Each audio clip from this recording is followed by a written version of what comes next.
génération qui est là. Et cette nouvelle génération, c'est le président Ouattara qui a permis à cette génération d'émerger. Laquelle? La Côte d'Ivoire nouvelle dans laquelle nous vivons, c'est une Côte d'Ivoire qui aspire au développement, qui tape à la porte des pays industrialisés.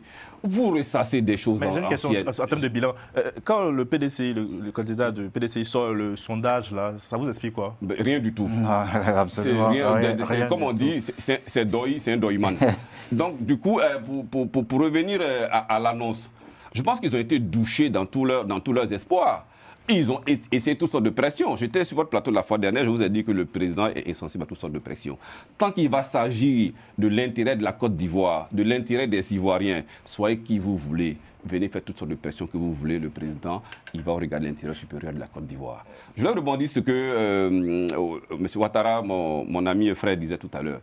Quand vous parlez de défi sécuritaire, vous essayez d'opposer les deux discours du président, de la déclaration de candidature, et puis le discours à la nation d'hier. La déclaration de candidature, elle était précise.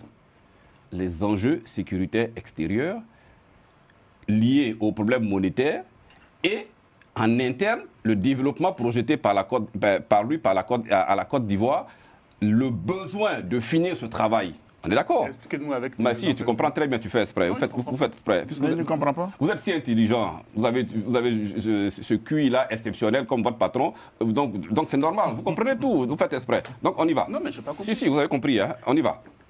Donc du coup, dire opposer les deux discours, je trouve que ce n'est pas correct de votre part. Quand le président vient, il parle de la sécurité en Côte d'Ivoire, mais on peut prendre l'indice de sécurité intérieure de la Côte d'Ivoire.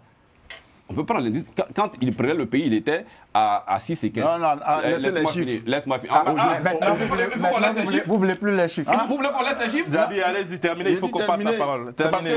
Les chiffres ne sont pas reflétés sur le terrain, c'est ce que je veux vous dire. Vous n'êtes pas correct, Les chiffres, ça vous arrange. Attends, parler de sécurité, un pays où on enlève chaque jour les gens encagoulés sans aucun mandat. Ça, on ne peut pas parler de sécurité. Aujourd'hui, il y a des gens qui fuient le pays parce qu'ils ont peur d'être enlevés. C'est quoi votre source? Et vous avez des données? Vous avez combien de personnes qui ont fui le pays? Parce qu'ils se sont en sécurité. Docteur Boga a fui le pays. Docteur Boga, il a fait un menteur. Monsieur